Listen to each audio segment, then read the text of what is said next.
My name is Thorsten Overgaard. I'm a Danish photographer. I travel the world taking photographs and teaching photography. Today we will talk about the new Leica 50mm Summicron for the Leica SL, and we'll also talk about economy.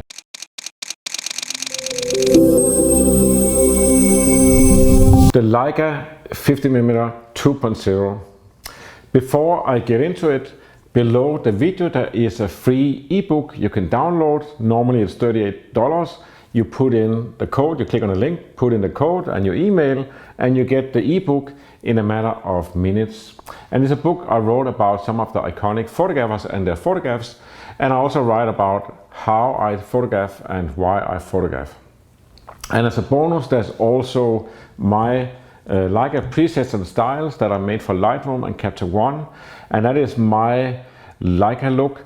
That is a handful of styles and presets that gives excellent black and white tones from the DNG of the camera or any camera, and also color tones. Those are normally $48. Today they're free. You put in again your email and the code, and you have them in a few minutes to download and install in your Lightroom or Capture One. This is in fact a very easy review to do, because in short this is an excellent lens. And why is that? Well, the thing is that I've had the Leica SL camera series since 2015, when the first Leica SL came out, and this is the Leica SL2, more round edges, better grip, much simpler menu. I still like the original Leica SL called Type 601, and you can say that's one reason there's also made a version of the Leica SL2 that have also 24 megapixels. It's basically the original Leica SL, but with the simpler menu and the more rounded corners of the bodies. The SL is a camera that I used mainly with my SL lenses. So you put on an adapter and then you can put on Leica M lenses and manual focus. And because it has EVF here for live view that is excellent, very bright and very clear to look into, it's great for M lenses. Long story short, it's not a fantastic handy camera to walk around with compared with a Leica M here. As you can see, this is 52.0, 52.0, 40 megapixels, and this one is 47. Very similar everything except the size, and this has a history and a charm to carry around. This one not so much, but I have had moments where the SL, I always use the SL for when I wanted to do high resolution studio work. Like I have my daylight studio, if I need to do product photos or anything else, make some camera porn, which means take photos of beautiful lenses and cameras, I would take the SL because it's just very easy to use, high resolution, very good control of everything. When I walk around in a city, I just came back from Tokyo, Kyoto and Hong Kong, and when I walk around in a city like that all day, I don't necessarily enjoy having the SL because it is a little bit bigger. I made my own Magnum camera strap for it that is very simple, and that's the closest it gets to being a Leica M, because then you don't have this complicated strap and so on. In any case, when I got the SL, I started out with the zoom that came out as the first for the SL, and which still exists and is an excellent zoom, except it's really, really big and unhandy to carry around. If you do the type of photography where it works with a big zoom, it's excellent. And then Leica have made one new lens after the other for the SL system, because the SL system is a new system that came out in 2015, and it basically just came out with a zoom lens. Now you can get all sorts of lenses, and you could say that lens designers at Leica have worked on making super excellent lenses for the SL cameras. And one of the reasons they have done it was because they had the possibility to make new lenses for a new camera. But the SL system to begin with has a bayonet here that is forward out. The whole system is forward out, so you can design any type of lens, long tailor lens, super wide angle lens, any zoom, and it will fit on this camera. You don't have any limitation of too small a bayonet or anything else. And you can say making a lens of this dimension with today's very narrow tolerances, it's very easy sort of to make high precision optics and high precision lenses, whereas when you have to put the same excellence into a small mount as this one, you have to have even more narrow tolerances. So this system is a dream for a lens designer. You can say also a dream in the sense of if you want to do perfect photograph, this is the system. But in any case, I've been using the Leica SL mainly with M lenses.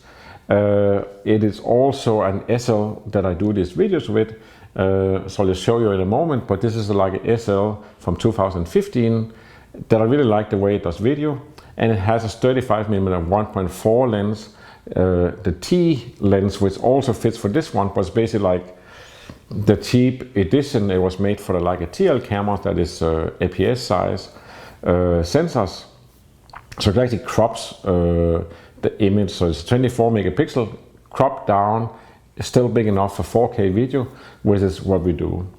In a moment I will change around, so I'll put this lens on, and then that can be your proof of if you can see any difference, if this lens does it better. As I said, it is a very simple review to do because this is an excellent lens. And how so? Well, it is because it is, you can say, a new type of lens like I have made. The first I made a 50 1.4 that is somewhat like this, and this diameter, it's slightly heavy, so it's a big 1.4. Then they made a 52.0 Apo. That is a great lens, also a little bit bigger than this one, and those lenses are expensive. Well, compared to what else is available, they're expensive. So the thing that makes this lens really great is that this is one that is made in Portugal. So despite what you hear that, oh, it's made by Sigma or Panasonic and Japan and whatever, this is actually made in Portugal. And one way you can see it is that you can see in here it says made in Portugal. So Leica, since the 80s, Leica have had a big factory in Portugal, and that is where most of the Leica Q, SL bodies, a lot of Leica things are being made in Portugal, and they built a new amazing modern factory some years ago. So Portugal is just as good as Germany, just as in the old days. There was a factory in Canada that was a replica of the German factory, and they would kind of compete who was best, but they were kind of like the same, and a little bit the same with Portugal, except that Portugal is the place where most manufacturing, machining, drilling of metal and all this stuff is happening. And then some lenses are sent to Germany and mount there the lenses that require very precise mounting. So that's like the 50 Apo for the M system. It's all the light cinema lenses are being made in Germany, assembled in Germany. It's also the 35 Apo, the 75 Noclux, the 90 Summilux. So there's some lenses that are just so small tolerances, so they're being hand assembled in Germany of people with, I guess, with very steady hands. But the point with this lens is that it's less than $2,000, and that is a big difference when you look at the Apo, that is 5,000 something, the 51.4 is 5,000 something. So suddenly you have a lens here that is only $1,800 and is very lightweight. And also it is, the autofocus is much faster. So the short review of this one is, it's kind of like a Q2 on steroids.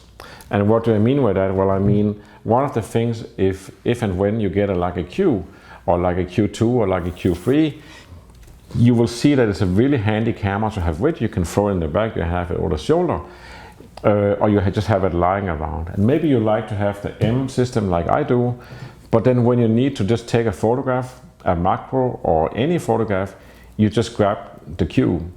The Q is kind of like using an iPhone. It's so easy. You just point it, you take the photograph, and then you have, in the case of the Leica Q2, you have a 47 megapixel high resolution photograph as a raw file that it's very elastic, you can work a lot on it on the computer. But this thing that you just pick the camera, turn it on, take the photograph, and you're done, and you have something that just blasts out iPhones and everything else, is very uniquely Leica in the simplicity and high quality. And this makes it very easy because the autofocus is so fast. So I mean, you just point it at something, and then there you go, it's in focus. You take the photograph, and then and you can go all the controls manually. You can change the white balance and the ISO and everything. And you say that's actually all there is to say about this. Then there's one funny thing, is it comes with a shade that I would never put on. But unlike the expensive 50mm Leica SL lenses that comes with a plastic shade, this actually is a metal shade. And the reason I would never put it on is because it just makes it look like a monster. I don't need this. Actually, we have been working on for quite some time, but we had some trouble with country borders closed down for COVID and stuff. Now they're open again, so we're actually going to make a little protective shade for this one that is just 2 or 3 millimeters high. And then when you bump into something, then it takes the bumps. And we will probably also make one that is just a short shade that will protect the lens, but also take some of the side light. The lens shade these days, like this, the protection from side light in here, is not really as necessary now as it used to be with older lenses, because older lenses like this one from the 50s have no coating. Modern lenses have coating and all kinds of stuff that suppress reflections, so you don't really have pictures that milk out because you get a little bit of sunshine in. So anyways, I use mine like this, and you can see it's banged up a little bit already, so I can't wait to get this protective fill on it. So let's talk about quality and money, because that's always interesting, at least when we talk about Leica. Currently there have been some discussions about Leica because they did a survey about the lenses and the prices, and would you be willing to pay this much for this or this little for this, and what would happen if we change the prices to higher or lower or whatever. And some people have this idea that finally Leica have listened to the market, and they realize that the cameras and lenses are way too expensive. And that is, in my opinion, BS, because you could say, why would you want a Leica camera? I mean, since I was a teenager and I started reading photo magazines the way that other teenagers would read porn magazines, I dreamt about Hasselblad and Leica. And I don't know if I ever realized I would ever be able to get one, but you could say Leica is the dream camera. The camera and particularly the lenses, because the lenses are the best lenses in the world. And the way, in case you don't know, the way Leica make lenses, like take the 50 here, 52.0 Apo, is a lens that lens designer Peter Karpe at Leica in Germany had designed. He dreamt about it, but he also knew it would be so expensive no people would buy it. And this thing that you can make a lens that doesn't exist yet is actually very common. You could say part of being a lens designer at Leica is that you have access to the notebooks from 100 years ago for the first lens designers and camera designers at Leica. Everything was written down in notebooks, and of course there's drawings and everything. So you'll see Peter Karpe at Leica occasionally walk around with some old notebook from 1940s or something. And one day I stumbled into him and he had one notebook. And you see there's actually a lens design of a 75, I think a 1.0 lens, which is basically a lens that is going to be this diameter in the front. But there's drawings and calculations of everything. So you can calculate these things, you can make drawing of it, and you can totally, to a very high degree, predict how this thing going to work, how it's going to look, how's the image going to look, how much noise in terms of light flares and whatever comes into the lens, how can it handle it, and what happens if you change to this glass type. So all this you can actually figure out. So in that sense it was not that uncommon or hard to understand that Peter Carver would dream about making the 50 2.0 and make it the world's best 50.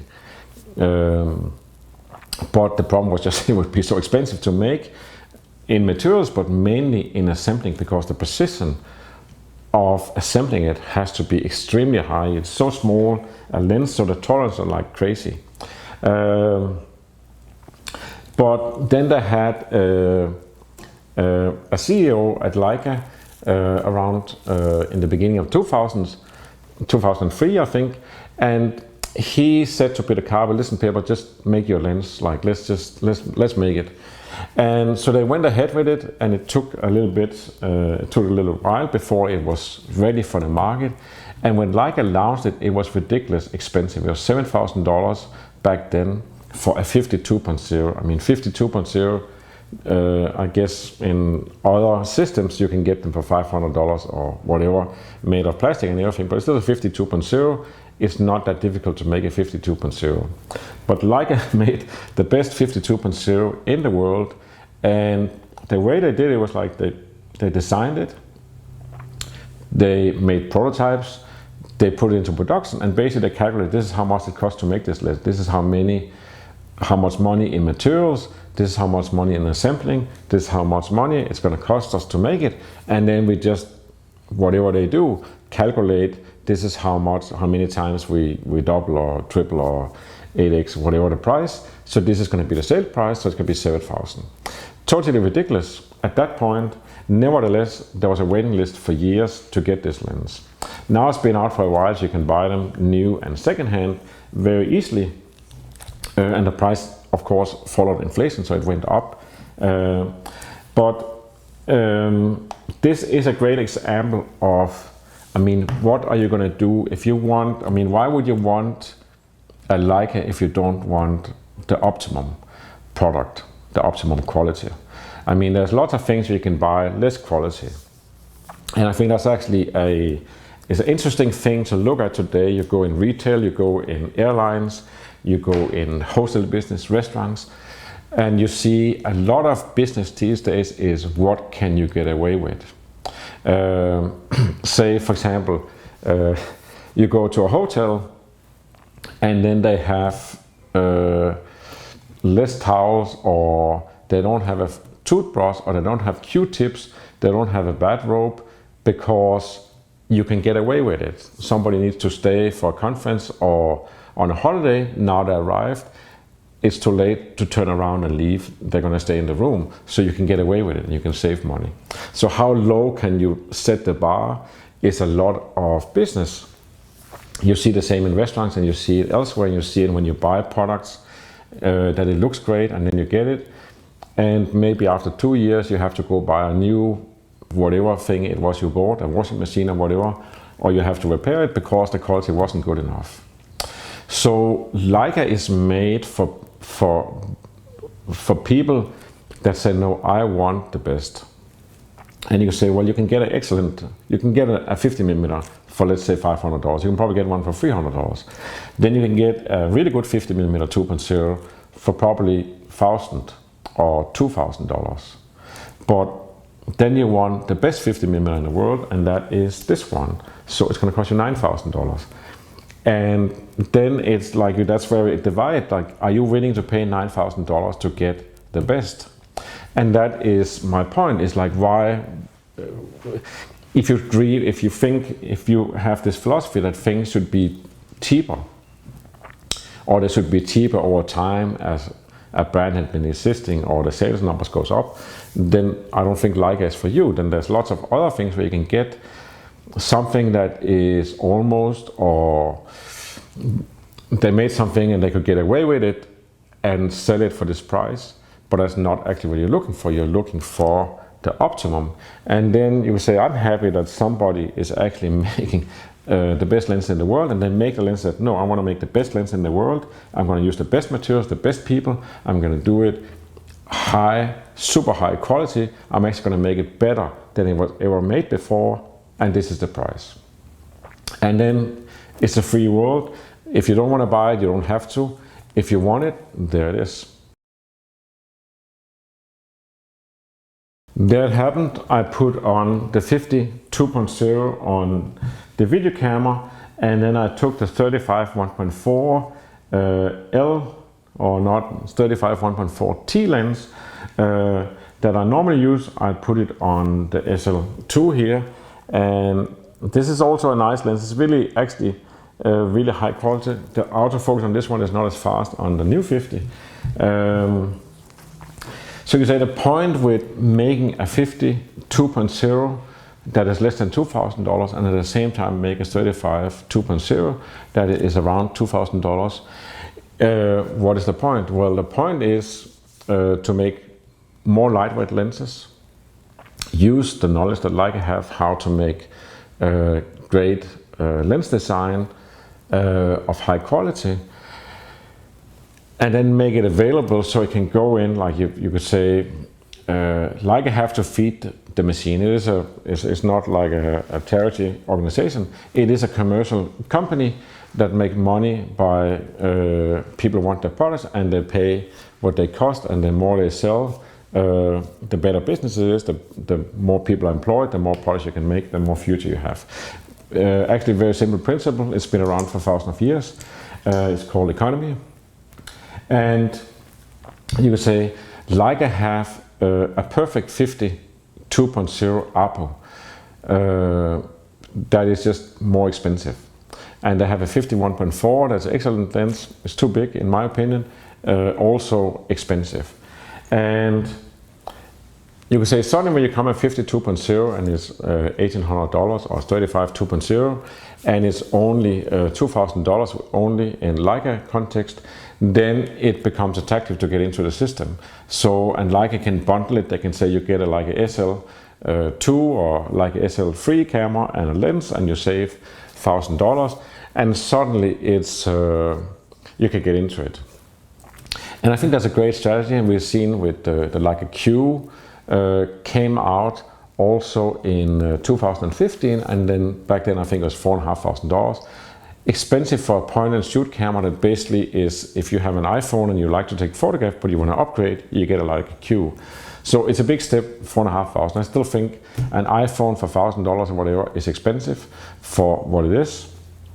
$4,500 for a camera is also kind of expensive. But those products are made for people who just can't help themselves. They can't resist. They see that's a Leica. I always dreamt of a Leica, or I have the idea this is going to do something for me that is going to make me happier or better or whatever. And you could say the resale value also stays high. So actually often when you have products like the smaller Leica cameras like the Deluxe, is made by Panasonic and Leica. Leica making their design with a few tweaks on the picture and the colors. Panasonic makes their design, presumably less strict quality control. In any case, we said it ends up the Panasonic is cheaper than the Leica to buy.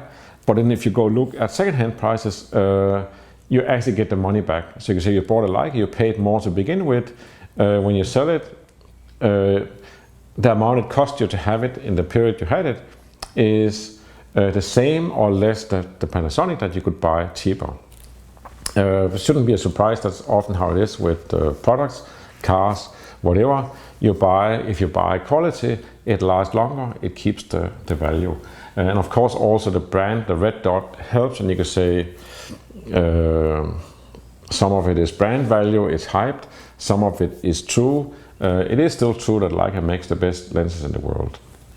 In any case, what happens when people get a Leica Q2 in a matter of weeks, sometimes months, a big percentage of people, they want more Leica. So they start looking at Leica. Actually, funny enough, mostly Leica M.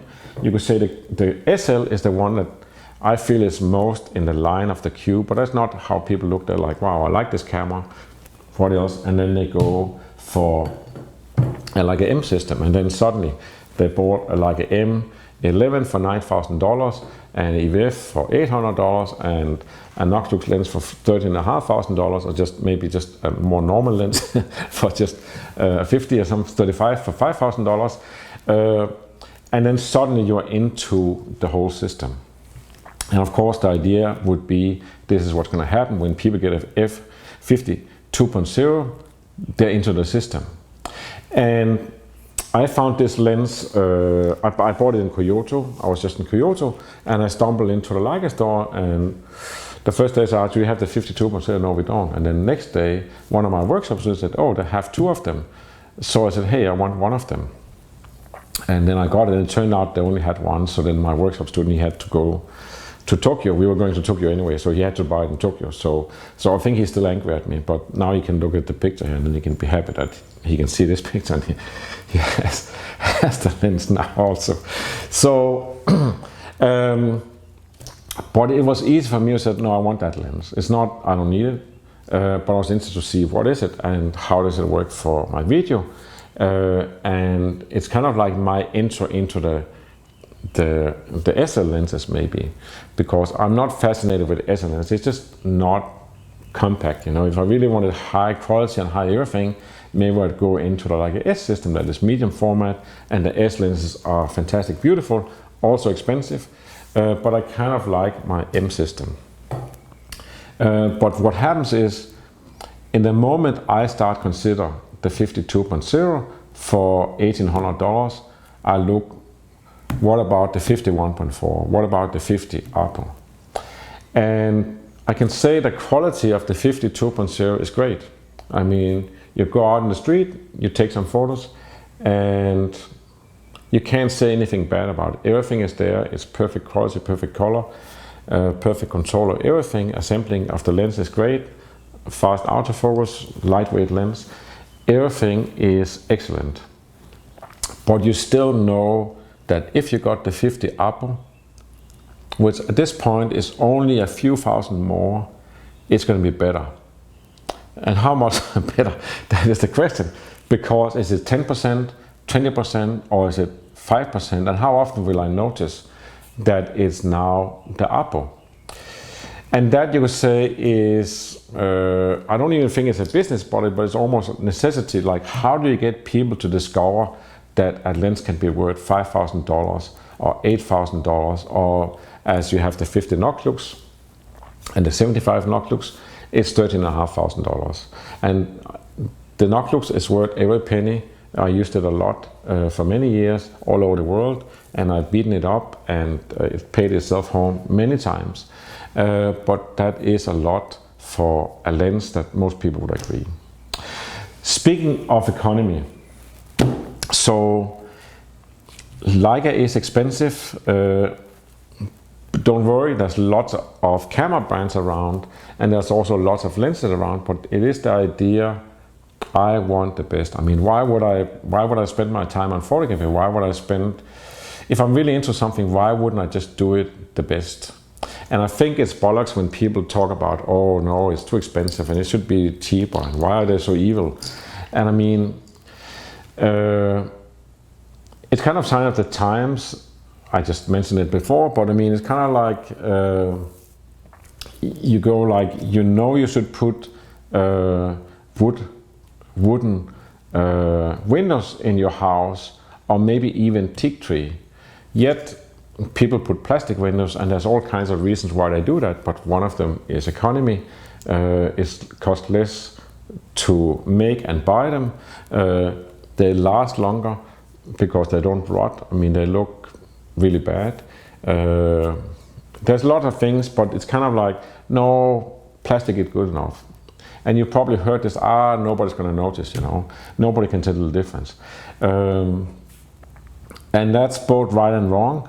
I think it's wrong if you have something you're really into, you want to do it the best you can, and you want to have the optimum tools. And you say it's also, if we take a different viewpoint, I mean, it's perfect to be a lens designer like it. You get to make the best lens in the world. There's no limits for the tools and everything you can use for it, and you can make it. And they do. If you take other things, you could say, being in a fashion brand like Prada or somewhere like that, Hermes, would mean, at least in the past, that you have all the materials, you can make anything, you can make any prototype you like to, because there's so much money floating around in this, so when you make the right product, you can sell it for whatever. But you see a lot of these brands even discount quality, because if you get into it again, what can you get away with? You can make something that it is a Prada, or it is this, or it looks like a luxury product, but it's actually not 100% luxury. It's like, what can you get away with, and how can you limit it? And and that means that goes through the whole chain. It's like you buy this product, it falls apart or whatever. It's not exactly as great as it could be. So you're missing out on this. But also the people who make it and sit and work with it, they don't get to make things as good as they could. So that's very uniquely Leica. If we take some other things, here is another 50mm. This is a 50mm. It's like a remake of a sort of famous ELCAN lens. So Leica, when they had a factory in Canada, they made a brand called ELCAN, and they would make prototypes and they would make special models for the military. So when the military said, we need something very compact, very high resolution, very high quality, and very low light, then ELCAN would make it, or Leica would make it, and it would be sold as ELCAN. So there was a 52.0 ELCAN that was made, and you can see it's very compact for a 50 if you compare to this one. There's both 2.0. And this is also a 50. Let's take off the lens hood. This is also 250s. And you can see this, very compact. So a Chinese company, Light Lens Lab, have remade this, and this is made of brass, and I can't really say anything bad about it. And it's $800, $900. And you can say, I don't think necessarily that is cheap for this, but it's not super expensive. You can also say the alternative is you go find a real ELCAN with a collector's item now. So they're like ridiculously expensive. They made like 40 or 60,000. I have no idea. I have no intention of getting one, but I have this one now, and this one is fun. That's what I expect from it. I don't expect this one to be the same high quality of this, both because it's a remake of an old design, and that is the idea, that it is a remake of an old design. So we have the quirks and the things that it had back then when you had less precision, grinding, precision instruments. So that's the idea of that. But you say $800 is still money. Then you have other things here. You have 7artisan, which is also Chinese-made lenses. They have the 51.1 here, with a really, really fun lens, and it's only $400. You could say, and it's well built. It doesn't fall apart or anything.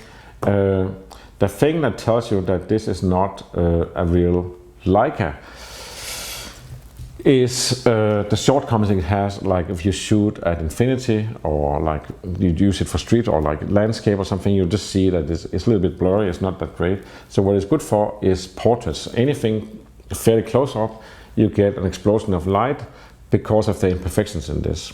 And still is perfect enough, so you get the skin and everything, the eyes is in focus. It looks really great. And one thing more is here, it comes with a screwdriver.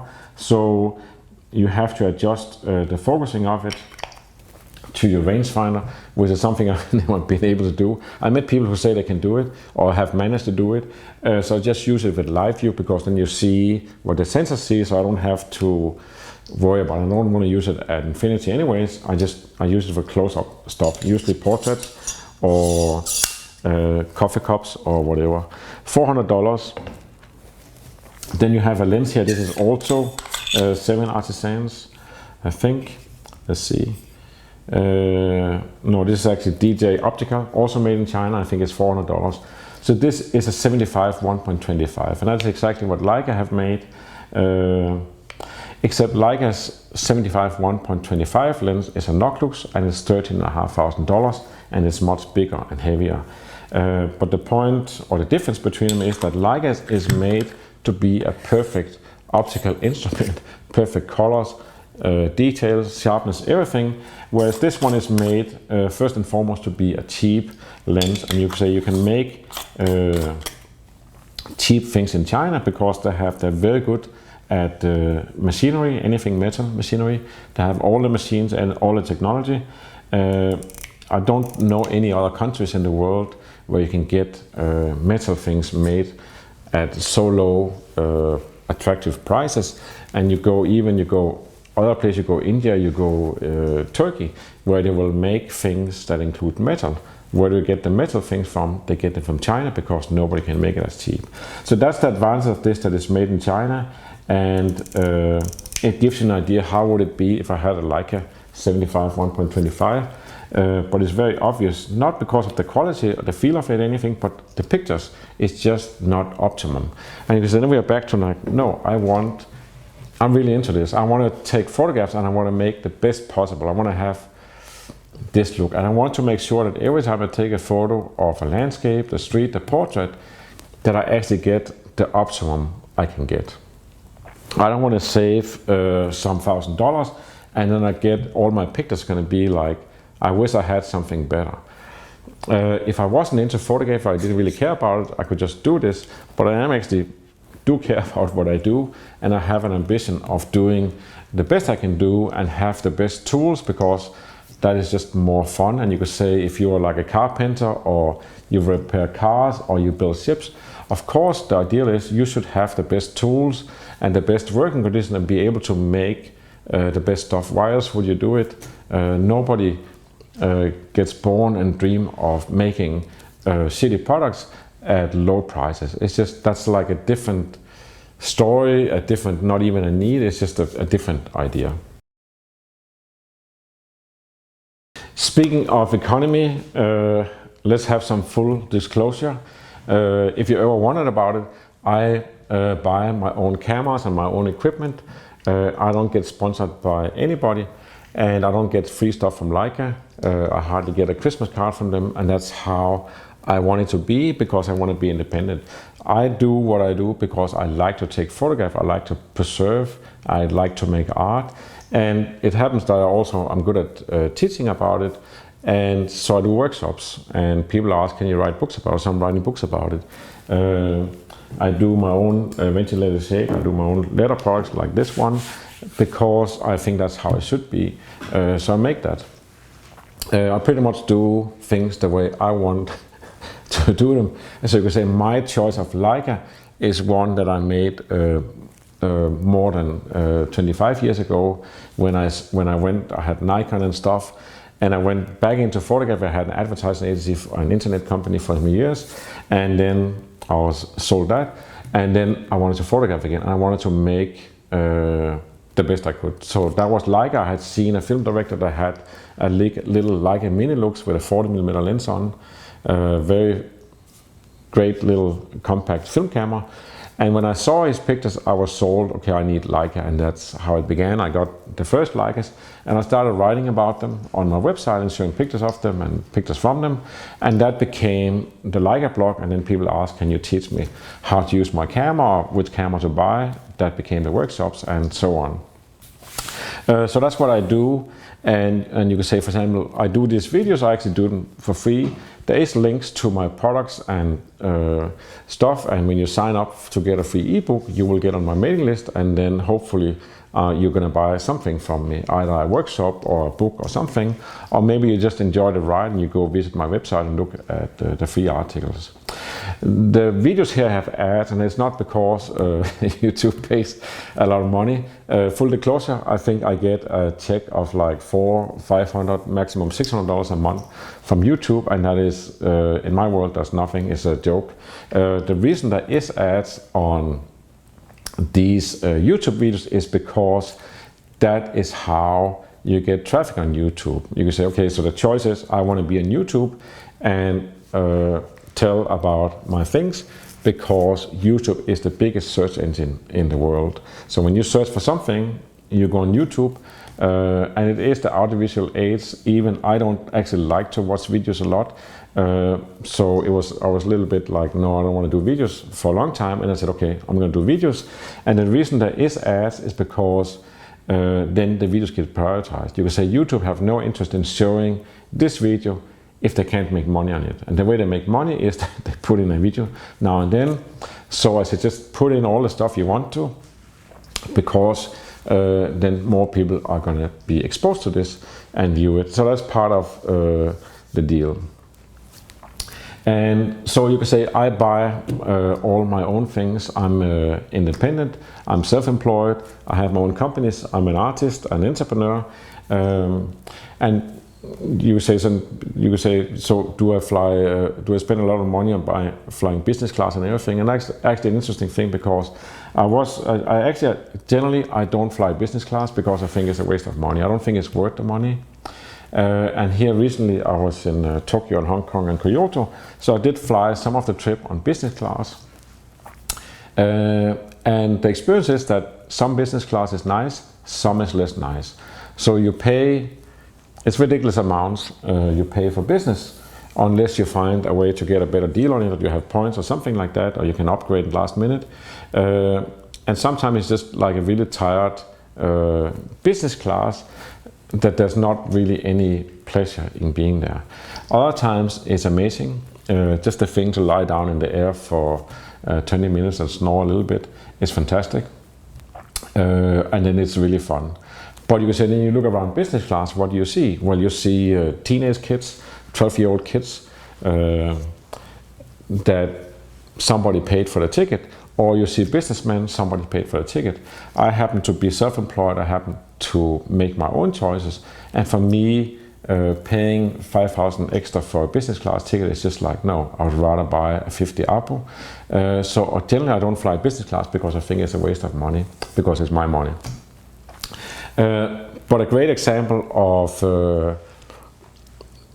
economy and what choices you can make, and I think most people, if you had like your teenage kids that said that we want to fly business class because we can't start sitting with the monkeys down in economy class, and you think, okay, I'm going to be a good dad, I'm going to flush out $10,000 on those kids. If you told them, listen, hey, fly economy and you can get a $2,000 Louis bag, they will probably pick the Louis bag because it's not that important. Anyways, but that is a very, you could say that's an interesting thing. I'm sure I'm coming up with a chapter in a book and an article here soon about this whole thing. Now we have inflation all over, hotel prices, flight prices, everything went up. Something went down, but generally things went up.